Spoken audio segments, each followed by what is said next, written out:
ਕਿ ਚੰਡੀਗੜ੍ਹ ਤੋਂ ਆਪਾਂ ਅਕਸਰ ਹੀ ਜਦੋਂ ਤੁਹਾਡੇ ਨਾਲ ਚਰਚਾ ਕਰੀਦੀ ਹੈ ਤੇ ਉਸ ਨਾਅਰੇ ਦਾ ਮੈਨੂੰ ਜ਼ਰੂਰ ਚੇਤਾ ਆ ਜਾਂਦਾ, ਖਿੜਿਆ ਫੁੱਲ ਗੁਲਾਬ ਦਾ, ਚੰਡੀਗੜ੍ਹ ਪੰਜਾਬ ਦਾ। ਚੰਡੀਗੜ੍ਹ ਪੰਜਾਬ ਦਾ। ਹਾਂਜੀ, ਹਮੇਸ਼ਾ ਮੈਨੂੰ ਇਹ ਚੀਜ਼ ਪਹਿਲੋਂ ਪਹਿਲ 'ਚ ਯਾਦ ਆ ਜਾਂਦੀ ਹੈ।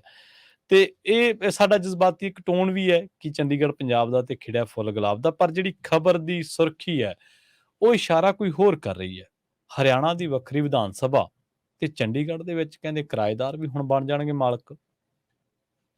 ਪ੍ਰਵੀਨ ਜੀ, ਇਸ ਤਰ੍ਹਾਂ ਹੈ ਕਿ ਪਿਛਲੇ ਸਾਲ ਬਕਾਇਦਾ ਜੈਪੁਰ ਦੇ ਵਿੱਚ, ਰਾਜਸਥਾਨ ਦੇ ਵਿੱਚ ਉੱਤਰੀ ਭਾਰਤ ਜਨਰਲ ਦੀ ਇੱਕ ਬੈਠਕ ਸੀ ਜੀ। ਉਸ ਬੈਠਕ ਦੇ ਦੌਰਾਨ ਅਮਿਤ ਸ਼ਾਹ ਨੇ ਇਸ ਗੱਲ ਦਾ ਐਲਾਨ ਕੀਤਾ ਸੀਗਾ ਕਿ ਹਰਿਆਣੇ ਨੂੰ ਚੰਡੀਗੜ੍ਹ 'ਚ ਵੱਖਰੀ ਵਿਧਾਨ ਸਭਾ ਲਈ ਥਾਂ ਦਿੱਤੀ ਜਾਊਗੀ ਜੀ। ਉਸ ਦਿਨ ਪੰਜਾਬ ਦੇ ਮੁੱਖ ਮੰਤਰੀ ਭਗਵੰਤ ਮਾਨ ਉਹਨਾਂ ਨੇ ਵੀ ਇਸ ਤੇ ਵਿਰੋਧ ਪ੍ਰਗਟਾਇਆ ਸੀ, ਬਾਕੀ ਪਾਰਟੀਆਂ ਵੀ ਰੋਸਾ ਪ੍ਰਗਟਾਇਆ ਸੀ, ਪਰ ਉਹ ਰੋਸਾ ਪ੍ਰਗਟਾ ਕੇ ਭੁੱਲ ਗਈਆਂ ਤੇ ਹਰਿਆਣੇ ਨੂੰ ਯਾਦ ਸੀ ਜਿਹਨੇ ਜ਼ਮੀਨ ਲੈਣੀ ਸੀ ਉਹ ਆਪਣਾ ਕੰਮ ਕਰਦੇ ਰਹੇ। ਕੀ ਇਹ ਰੂਟੀਨ ਦੇ ਵਿੱਚ ਇਹ ਸਥਿਤੀ ਆ ਗਈ ਕਿ ਅਗਲੇ 2 ਹਫ਼ਤਿਆਂ ਬਾਅਦ ਉਹਨਾਂ ਨੂੰ ਜ਼ਮੀਨ ਮਿਲ ਜਾਣੀ ਆ, ਜਾਂ ਅਚਾਨਕ ਇਹਨਾਂ ਹੜ੍ਹਾਂ ਦੇ ਦਿਨਾਂ ਦੇ ਦੌਰਾਨ ਜਦੋਂ ਪੰਜਾਬ ਆਪਣੇ ਮਸਲੇ 'ਚ ਉਲਝਿਆ ਤਾਜ਼ੇ ਤੇਜ਼ੀ ਫੜੀ ਗਈ ਇਹਨਾਂ ਦਿਨਾਂ 'ਚ ਕੰਮ ਕਰਕੇ ਨਿਬੇੜੋ ਕਿ ਪੰਜਾਬ ਦੇ ਲੀਡਰ ਧਰਨੇ ਨਾ ਲਾ ਸਕਣ, ਕੋਈ ਮਸਲਾ ਜ਼ਿਆਦਾ ਵੱਡਾ ਨਾ ਬਣਾ ਸਕਣ, ਰੌਲਾ ਪਾਉਂਦੇ ਸੋਸ਼ਲ ਮੀਡੀਆ ਤੇ ਪਾਈ ਜਾਣ, ਕਿਉਂਕਿ ਉਹ ਤਾਂ ਸਾਰੇ ਆਪਣੇ ਪਿੰਡਾਂ ਨੂੰ, ਆਪਣੇ ਲੋਕਾਂ ਨੂੰ, ਆਪਣੇ ਇਲਾਕੇ ਨੂੰ ਬਚਾਉਣ 'ਚ ਜੁਟੇ ਨੇ। ਸੋ ਕੀ ਇਸ ਲਈ ਹੈ? ਤਾਜ਼ੀ ਖਬਰ ਇਹ ਹੈ ਪ੍ਰਵੀਨ ਜੀ ਕਿ ਬਕਾਇਦਾ ਤੌਰ ਤੇ ਸਾਰਾ ਕੁਝ ਕੰਪਲੀਟ ਹੋ ਗਿਆ, ਸਿਰਫ ਕਾਗਜ਼ੀ ਕਾਰਵਾਈ ਬਾਕੀ, ਔਰ 2 ਹਫ਼ਤਿਆਂ ਦੇ ਅੰਦਰ ਅੰਦਰ ਚੰਡੀਗੜ੍ਹ ਦੇ ਅੰਦਰ ਹਰਿਆਣੇ ਨੂੰ ਵੱਖਰੀ ਵਿਧਾਨ ਸਭਾ ਲਈ 10 ਏਕੜ ਜ਼ਮੀਨ ਮਿਲ ਜਾਣੀ। ਇਹ ਬਕਾਇਦਾ ਤਜਵੀਜ਼ ਦੇ ਹਵਾਲੇ ਨਾਲ ਜੇਕਰ ਮੈਂ ਗੱਲ ਕਰਾਂ ਤਾਂ ਜੀ ਚੰਡੀਗੜ੍ਹ ਦੇ ਨਾਂ ਦੇ ਉੱਤੇ ਪੰਜਾਬ ਨਾਲ ਸਿੱਧਾ ਧੋਖਾ ਹੈ। ਤੇ ਜੇਕਰ ਇਸ ਨੂੰ ਇਸ ਨਜ਼ਰੀਏ ਤੋਂ ਸਮਝਿਆ ਜਾਵੇ ਕਿ ਜਿਹੜੀ ਗੱਲ ਅਸੀਂ ਲੰਬੇ ਸਮੇਂ ਤੋਂ ਕਰਦੇ ਆਏ ਹਾਂ ਕਿ ਭਾਈ ਕੇਂਦਰ ਕਿਸੇ ਨਾ ਕਿਸੇ ਹਿੱਲੇ ਪੰਜਾਬ ਤੋਂ ਔਰ ਹਰਿਆਣਾ 'ਚ ਰੇੜਕਾ ਪਾ ਕੇ ਰੱਖਣਾ ਚਾਹੁੰਦਾ ਹੈ, ਨਹੀਂ ਤਾਂ ਭਾਰਤੀ ਸੰਵਿਧਾਨ ਅਨੁਸਾਰ ਛੋਟੇ ਭਰਾ ਹਰਿਆਣਾ ਦਾ ਹੱਕ ਬਣਦਾ ਸੀ ਕਿ ਉਸ ਨੂੰ ਵੱਖਰੀ ਵਿਧਾਨ ਸਭਾ ਕੀ ਵੱਖਰੀ ਰਾਜਧਾਨੀ ਮਿਲਦੀ ਤੇ ਉਸ ਨੂੰ ਨਵੀਂ ਰਾਜਧਾਨੀ ਦੇ ਲਈ ਬਕਾਇਦਾ ਤੌਰ ਤੇ ਕੇਂਦਰ ਸਰਕਾਰ ਉਹਦਾ ਸਹਿਯੋਗ ਕਰਦੀ ਕਿ ਭਾਈ ਜਿਹੜਾ ਸੂਬਾ ਨਵਾਂ ਬਣਿਆ ਉਸ ਦੀ ਆਪਣੀ ਰਾਜਧਾਨੀ ਹੁੰਦੀ, ਉਸ ਰਾਜਧਾਨੀ 'ਚ ਉਹਨਾਂ ਦੀ ਵਿਧਾਨ ਸਭਾ ਵੀ ਹੁੰਦੀ, ਉਹਨਾਂ ਦਾ ਆਪਣਾ ਹਾਈ ਕੋਰਟ ਵੀ ਹੁੰਦਾ, ਸਾਰਾ ਕੁਝ ਹੁੰਦਾ ਜੀ। ਸੋ ਪਰ ਹੁਣ ਜਿਹੜਾ ਰੇੜਕਾ ਪਾਇਆ ਉਹ ਬੜੀ ਸ਼ਾਤਰਾਨਾ ਤਰੀਕੇ ਨਾਲ ਪਾਇਆ। ਠੀਕ ਹੈ ਪ੍ਰਵੀਨ ਜੀ, ਜੇਕਰ ਏਦਾਂ ਹੀ ਸੀਗਾ ਮਸਲਾ ਕਿ 12 ਏਕੜ ਜ਼ਮੀਨ ਦੇ ਕੇ ਚੰਡੀਗੜ੍ਹ ਨੂੰ 10 ਏਕੜ ਲੈ ਕੇ ਉੱਥੇ ਜਗ੍ਹਾ ਬਣਾਉਣੀ ਆ, ਤਾਂ ਫਿਰ ਜਿਹੜੀ 12 ਏਕੜ ਦੇਣੀ ਆ ਉਸੇ 'ਚ ਬਣਾ ਲੈਂਦੇ।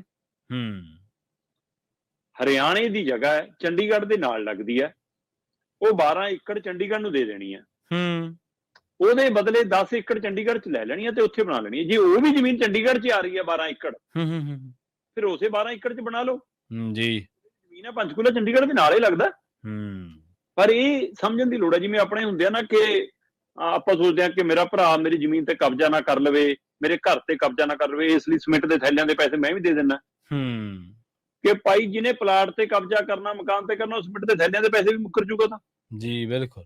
ਸੋ ਪਰ ਇੱਥੇ ਇਹਨਾਂ ਨੂੰ ਪਤਾ ਨਹੀਂ ਕੀ ਇਹ ਗੱਲ ਹੈ ਕਿ ਅਸੀਂ ਚੰਡੀਗੜ੍ਹ 'ਚ ਇੱਟਾਂ ਲਾ ਲਈਏ, ਉੱਥੇ ਆਪਣੀ ਵੱਖਰੀ ਵਿਧਾਨ ਸਭਾ ਬਣਾ ਲਈਏ, ਔਰ ਇਹਦੇ ਲਈ ਬਕਾਇਦਾ ਤੌਰ ਤੇ ਹਰਿਆਣਾ ਦੀ ਵਿਧਾਨ ਸਭਾ ਦੇ ਲਈ 10 ਏਕੜ ਜ਼ਮੀਨ ਮਾਰਕ ਕਰ ਲਈ ਹੈ। ਚੰਡੀਗੜ੍ਹ ਤੋਂ ਜਦੋਂ ਪੰਚਕੂਲਾ ਕਨੀ ਨੂੰ ਜਾਈਏ ਤਾਂ ਇੱਕ ਪਾਸੇ ਚੰਡੀਗੜ੍ਹ ਦਾ ਰੇਲਵੇ ਸਟੇਸ਼ਨ ਆਉਂਦਾ, ਇੱਕ ਪਾਸੇ ਰਾਜੀਵ ਗਾਂਧੀ IT ਪਾਰਕ ਆਉਂਦਾ। ਠੀਕ ਹੈ। ਉਹ ਦੋਵਾਂ ਦੇ ਵਿਚਾਲੇ ਜਾਂ ਮੁੱਖ ਮਾਰਗ ਜਿਹੜਾ ਪੰਚਕੂਲੇ ਨੂੰ ਅੱਗੇ ਜਾ ਕੇ ਹਿਮਾਚਲ ਨਾਲ ਜੋੜਦਾ ਹੈ ਨਾ, ਉਹ ਸਾਰੀ ਸੜਕ ਦੇ ਉੱਤੇ ਇੱਕ ਕਲਾਗ੍ਰਾਮ ਹੈ।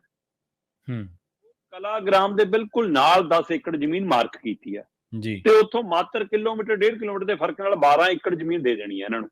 ਠੀਕ ਹੈ। IT ਪਾਰਕ ਦੇ ਨਾਲ ਹੀ ਚੰਡੀਗੜ੍ਹ ਨੂੰ ਦੇ ਦੇਣੀ ਆ।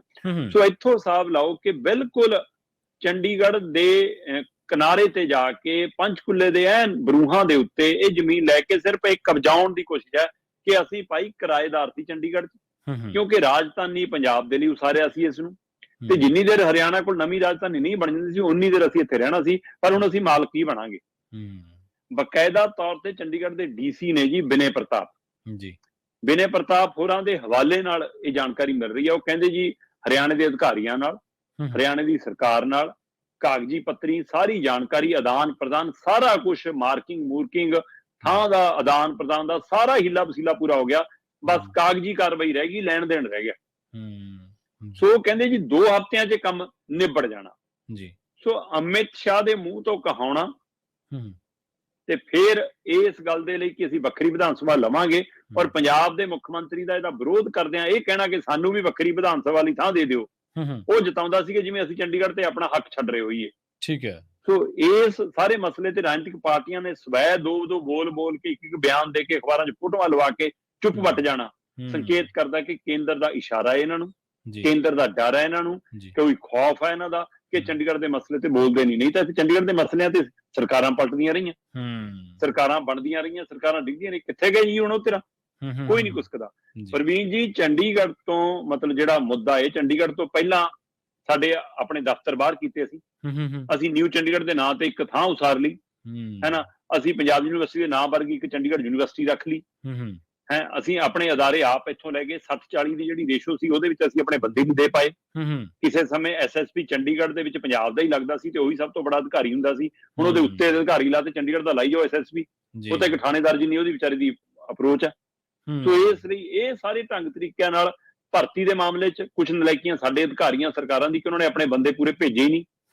ਹੁਣ ਅਸੀਂ ਨਜ਼ਰ ਹੀ ਨਹੀਂ ਆਉਂਦੇ ਕਿਸੇ ਵੀ ਵਿਭਾਗ ਦੇ ਵਿੱਚ। ਹਰਿਆਣਾ ਹੀ, ਮੈਂ ਨਹੀਂ ਕਹਿੰਦਾ ਹਰਿਆਣੇ ਨਾਲ ਸਾਡਾ ਕੋਈ ਵਿਤਕਰਾ ਥੋੜਾ ਜੀ, ਜਿੰਨੀ ਸਾਂਝ ਅਸੀਂ ਪਾ ਕੇ ਆਏ ਆ ਉਹ ਸਾਂਝ ਅੱਜ ਵੀ ਗੂੜੀ ਹੈ, ਪਰ ਇਹ ਸਿਆਸੀ ਲੜਾਈ ਹੈ, ਇਹ ਐਥਿਕਸ ਦੀ ਲੜਾਈ ਹੈ, ਇਹ ਸਿਧਾਂਤਾਂ ਦੀ ਲੜਾਈ ਹੈ ਕਿ ਸਿਧਾਂਤਕ ਤੌਰ ਤੇ ਭਾਈ ਜ਼ਮੀਨ ਕਿਹਦੀ ਹੈ, ਇਹ ਘਰ ਕਿਹਦਾ। ਜਦੋਂ ਵੰਡ ਹੋਈ ਤਾਂ ਇਹ ਹੋਇਆ ਕਿ ਭਾਈ ਪੰਜਾਬ ਦੇ 28 ਪਿੰਡ ਉਜਾੜ ਕੇ ਜਨਾਬ ਕਹਿੰਦੇ ਸੀਗੇ, ਕਹਿੰਦੇ ਜੀ ਇਹ ਅੰਬਾਲੇ ਜ਼ਿਲ੍ਹੇ ਦੀ ਥਾਂ ਆਉਂਦੀ ਹੈ ਜੀ, ਰਾਜਾ ਸਿੰਘ ਆਏ ਚੰਦ ਦਿਨ ਪਹਿਲਾਂ, ਅੰਬਾਲੇ ਜ਼ਿਲ੍ਹੇ 'ਚ ਆਉਂਦੀ ਹੈ। ਭਾਈ ਅੰਬਾਲਾ ਜ਼ਿਲ੍ਹਾ ਉਸ ਸਮੇਂ ਕਿਹਦੇ ਵਿੱਚ ਸੀ ਇਹ ਤਾਂ ਦੱਸ ਦਿਓ ਜੀ। ਬਿਲਕੁਲ ਸਹੀ ਹੈ, ਵੀ ਪੰਜਾਬ ਸੀ, ਪੰਜਾਬ ਸੀ। ਇਸ ਲਈ ਜਦੋਂ ਤੁਸੀਂ ਇਹ ਤੈਅ ਕੀਤਾ ਕਿ ਹਾਂ ਇਹ ਜਗ੍ਹਾ ਦੇ ਉੱਤੇ ਆਪਾਂ ਜਿਹੜੇ ਪਿੰਡ ਨੇ ਉਹ ਪੰਜਾਬ ਨੂੰ ਚਲੇ ਗਏ ਤੇ ਅੰਬਾਲਾ ਵੱਖਰਾ ਹੋ ਗਿਆ, ਹਰਿਆਣਾ ਨੂੰ ਚਲਾ ਗਿਆ, ਤਾਂ ਇੱਥੇ ਇਹ ਤੈਅ ਕੀਤਾ ਕਿ 28-29 ਪਿੰਡ ਜਿਹੜੇ ਨੇ ਇਹਨਾਂ ਨੂੰ ਭਾਈ ਜ਼ਮੀਨਾਂ ਲੈ ਕੇ ਅਸੀਂ ਇੱਥੇ ਉਜਾੜੇ ਨੇ ਉਹ ਪਿੰਡ। ਇਸੇ ਲਈ ਸਿਆ ਕਿ ਸਾਡੇ ਸੂਬੇ ਦੀ ਰਾਜਧਾਨੀ ਬਣ ਰਹੀ ਹੈ ਜੀ। ਸੋ ਹੁਣ ਸਰਕਾਰਾਂ ਦੇ ਉੱਤੇ ਨਜ਼ਰ ਹੈ ਜੀ, ਉਹ ਕਿੰਨਾ ਕਿ ਇਸ ਮਸਲੇ ਤੇ ਬੋਲ ਪਾਉਣਗੀਆਂ, ਕਿੰਨਾ ਕੁ ਦਮ ਦਿਖਾਉਣਗੀਆਂ।